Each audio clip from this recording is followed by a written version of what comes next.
Like most of the world, between 9000 and 6000 BC there were hunters and gatherers. These tribes were comprised of the Las Vegas and Inca cultures. After this point, people started farming and cultivating resources, meaning the first large civilizations popped up between 6000 and 1000 BC. Much of the oldest remains later discovered were from these early farming communities. From around 300 BC to the 15th century, there was a regional developmental period. Some say this was a time of prosperity and cultural growth. You could also say it was a time of different civilizations fighting each other and claiming power. Most notably, the Incan civilization from Peru tried to invade Ecuador during this time, leading up to one of the most reoccurring themes in our human history: a European colonist oppressing indigenous people. What made matters worse for the people of South America is that civil war between communities was at an all-time high, making a war fought against a foreign army nearly impossible, which gave the invading Spaniards, led by Francisco Pizarro, a huge advantage in terms of coordination and sheer numbers. It took only 4 years to nearly wipe out the struggling natives of Peru and Ecuador, leading to Spain's control of the region from the 1540s to Ecuador's supposed Independence Day in the 1800s. This Independence Day is very similar to the United States in that this independence implies Europeans' freedom from Europe, usually not mentioning the indigenous peoples of South America and their role in shared freedom. In some ways, this new era depicted a whole new form of oppression for non-Spaniard natives. Much of the history revolving around Ecuador's communities becomes very disillusioned from this point until the early 2000s because of so many conflicting views between politicians and civilians alike. One thing that is very clear to understand is the lack of representation documented from these surviving indigenous tribes throughout this time. Okay, so now that you have a bit of an understanding on what the natives of Ecuador have been through, we are going to take a closer look at modern day Ecuador life. The question I was asking myself while doing this research was, does it ever get better for these humans? The answer I found was a resounding kind of.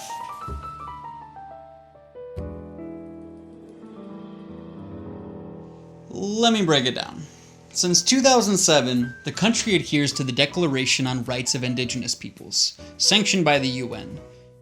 The information on this non-legally binding contract has more documentation about it than I could find on Ecuadorian natives throughout their entire logged history. There is, however, a convention established in 1989 called the Indigenous and Tribal Peoples Convention. This convention recalls basic human rights and freedoms regarding culture, religion, and knowledge of widespread discrimination. This convention is pretty much an earlier version of the UN's Call to Rights in 2007. But much of their culture has suffered due to the stigmatization, enslavement, and segregation experienced over the last 500 years. And throughout this video, you will see the struggle to have a voice is apparent in modern times as an indigenous person in Ecuador. Whether it's being rejected services by your community, or rejected by your government through unfair policies. The policies in question are currently decided by a multi-party representative democracy who elects a president on a 4-year term rotation by popular vote. Quite like America, except for the fact that a true presidency was not established here until 2006. So the much needed reform and amendments that make up a separation between civics and politics are not yet in place, leaving a lot of room for political unrest. I myself got to see this political unrest unfold before my eyes in real time. Last year in October 2019, I traveled to Ecuador for around a month. I was very fortunate to take a 4-day hike across the Andes Mountains, try freshly made chocolate from locally cultivated cocoa plants, see some of the most beautiful communities and some of the most dangerous and rundown ones. But what I didn't expect to see was one of the most widely documented historical events in Ecuador's recent times. October 1st, Lenin Moreno, Ecuador's current president, declared budget cuts throughout the entire country. Much of the affected communities were already in low-income households, including students, those too old to work, and, you guessed it, the indigenous community. October 8th, mass panic and riots are in full force, forcing governmental officials to relocate out of the government's capital. Negotiations were met by October 13th, but not without lost lives at the hands of government officials' forceful tactics regarding protest suppression, and not without violently passionate protesters taking their rage out on other civilians. This led to one of the many vigils I ran into on my travels. One of these vigils is actually where I heard traditional indigenous music for the first time since I had arrived.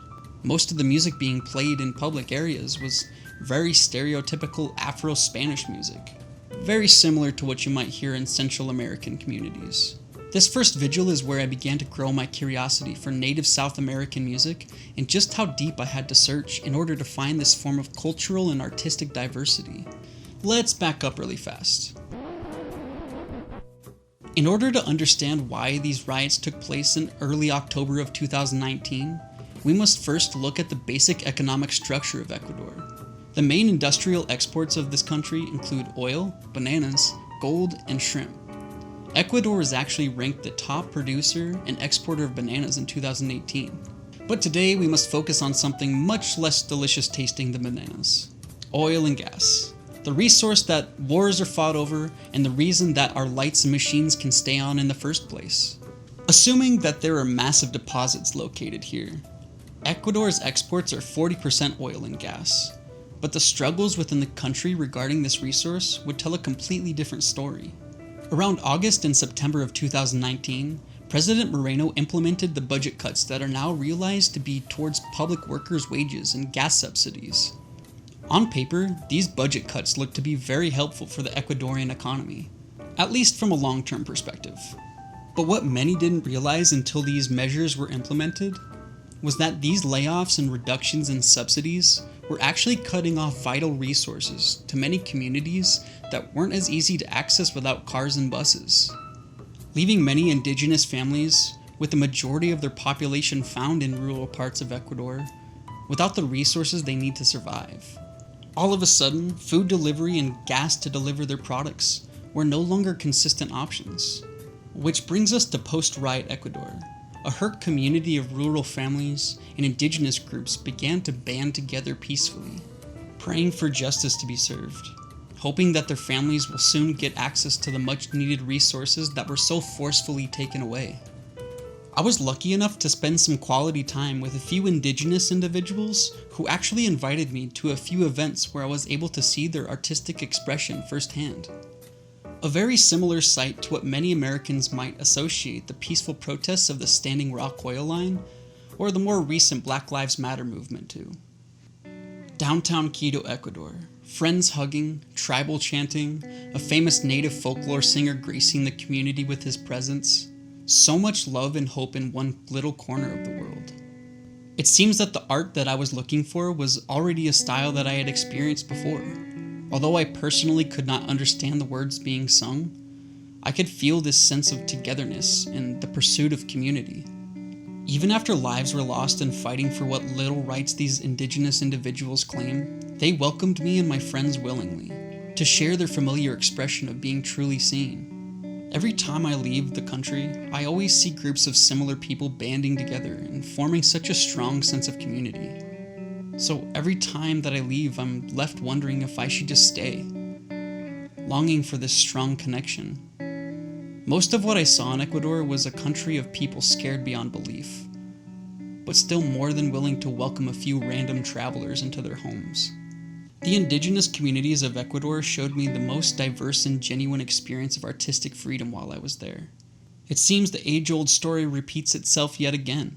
Even after half a millennium of oppression, I still couldn't help but feel as though they were the ones living more free than their oppressors.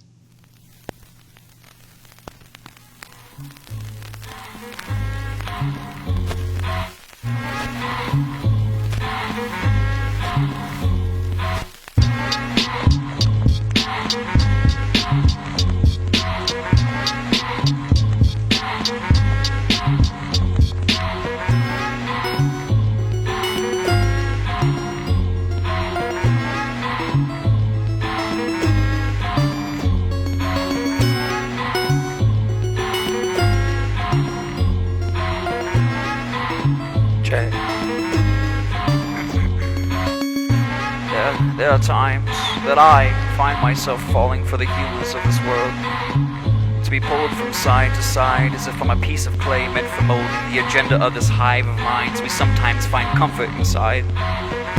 But I am not I, and you are no more you than me. As this illusion passes me by, I've come to know there is only so much that we can see.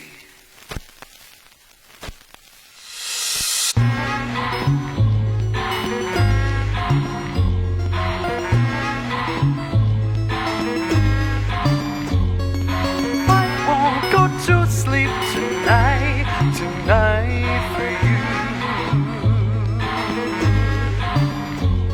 The nightmares of my past lives that I can choose. I won't go to sleep tonight for you.